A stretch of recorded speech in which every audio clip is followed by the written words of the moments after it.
I believe I can fly. The Lord be with you.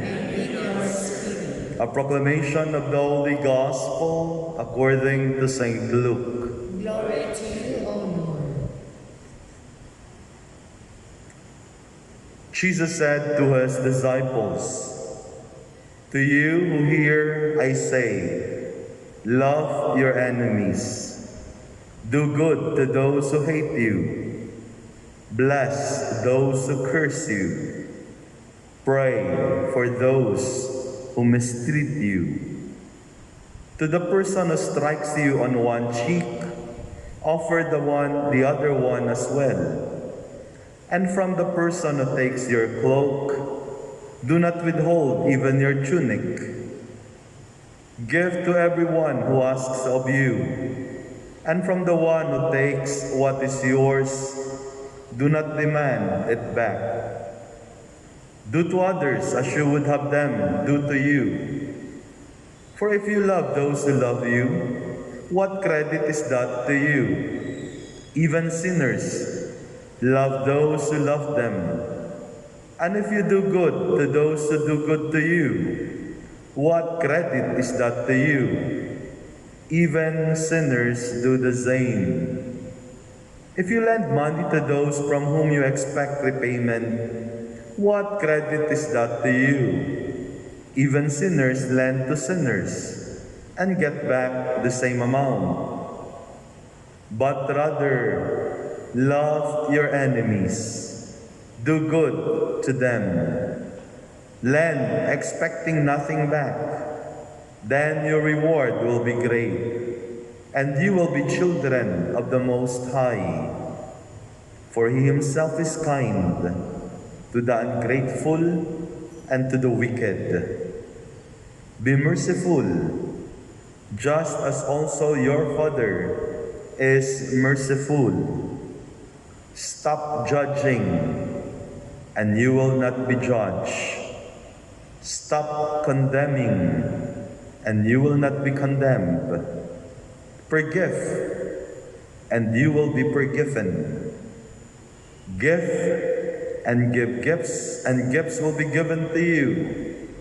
A good measure, packed together, shaken down, and overflowing, will be poured into your lap.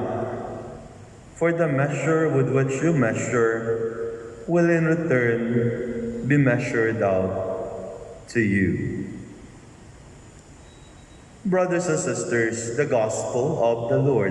Praise to you, Lord Jesus Christ.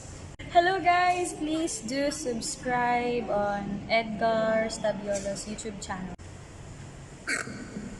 So, as I made mention in the beginning of this Mass is a commemorative Mass, a memorial Mass for all our churches, volunteers, all parish workers, those who sacrificed, offered their lives, their services, their time, their talent, their treasure to the church.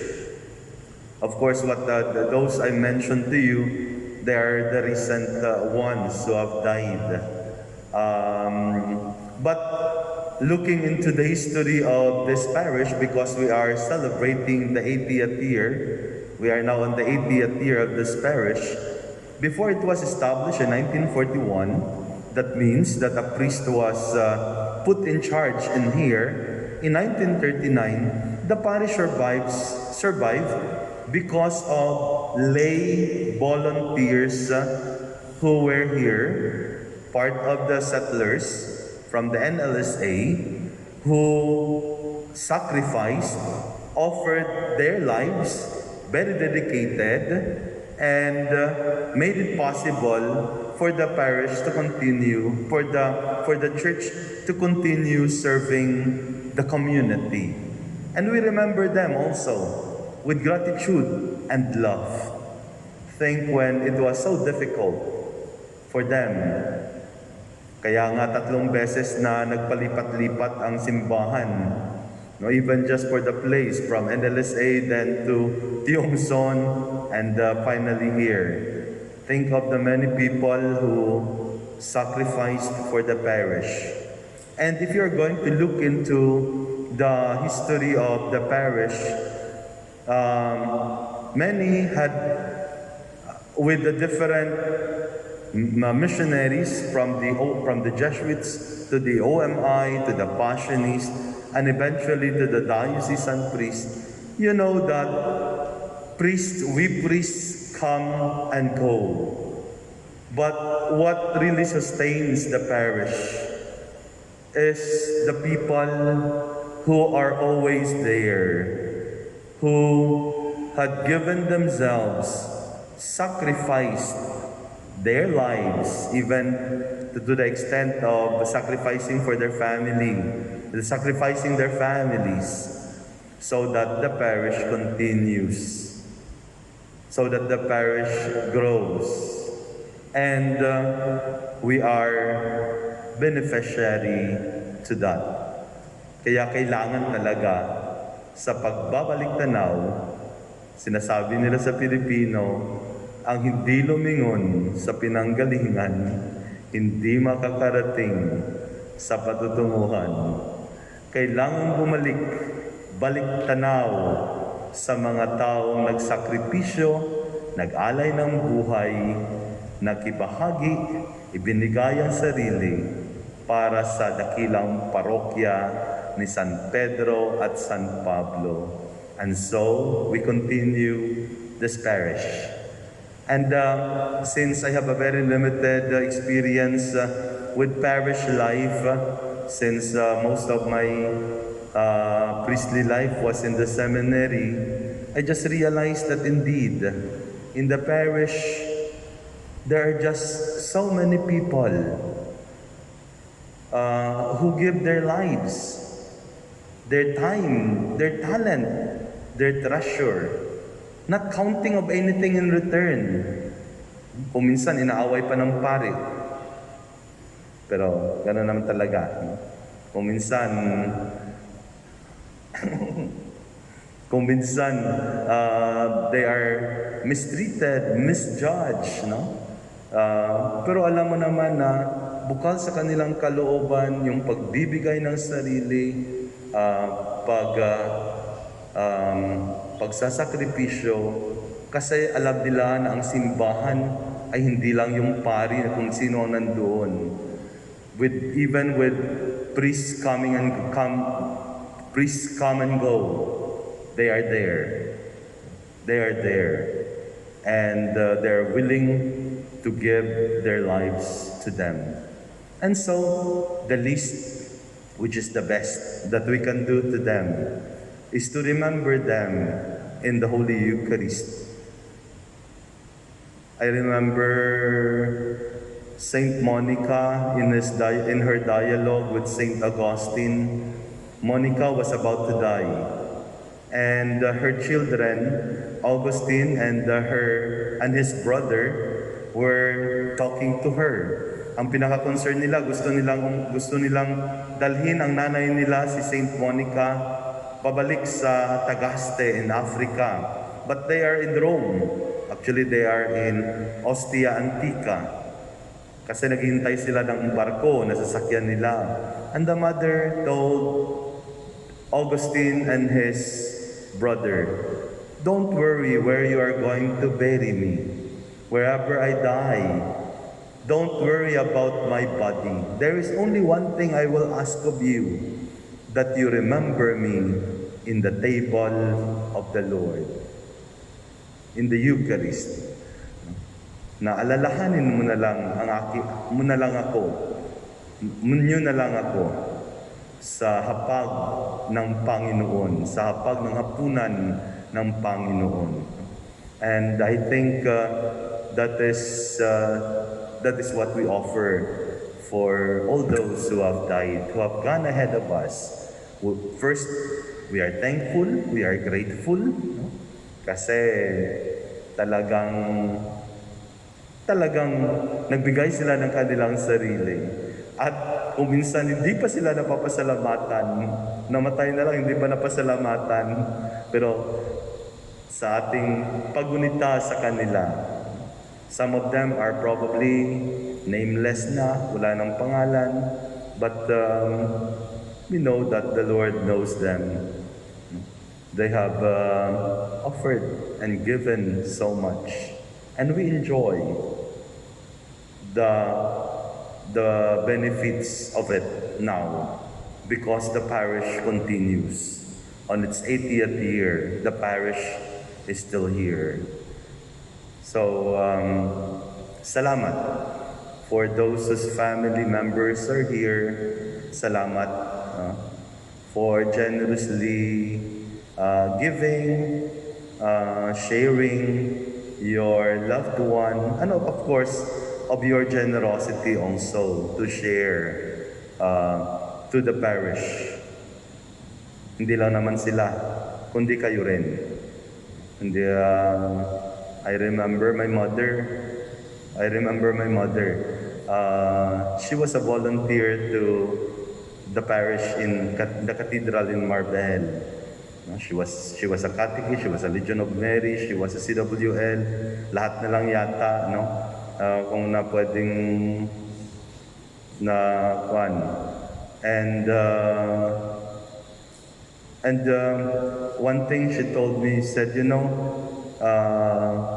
her sisters daw are telling her, mabuti naman at yung asawa mo, my father,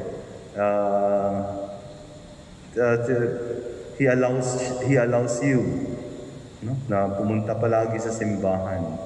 My father was a policeman. Nagsisimba siya pero hindi naman siya ganun ka-kwan. Pero, and my mother said, he always supports. And I know, deep in my heart, I know it, that it's because my father supports my mother, that she's also able to give her life to the church. And so, for those family members who are here, thank you for generously giving your loved ones to help in this parish, as well as also to thank you, no, for your generosity. We cannot thank you enough, pero God will reward you.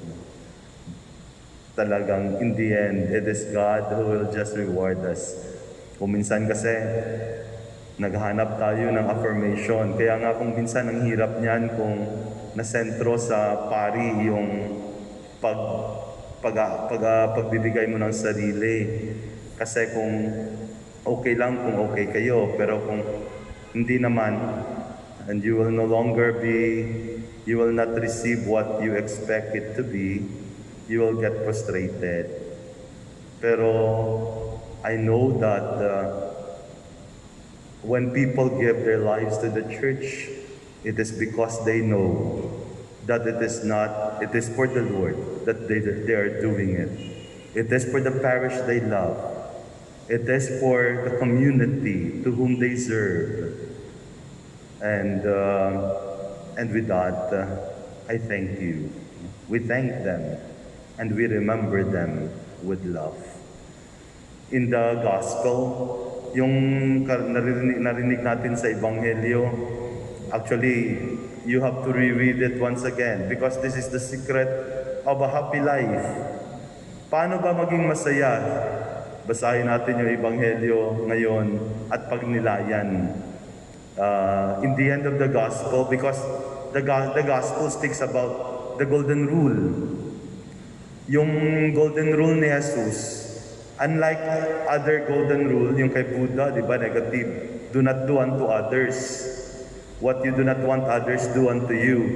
Kay Jesus naman, positive, do unto others what you want others do unto you.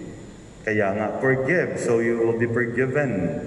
Do good so that people will do good to you. And but in the end, what is the bottom line?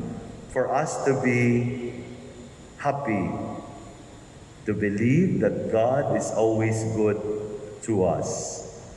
Sa English kasi hindi masyadong nakaka-capture ng English translation, pero give, magbigay, and gifts will be given to you.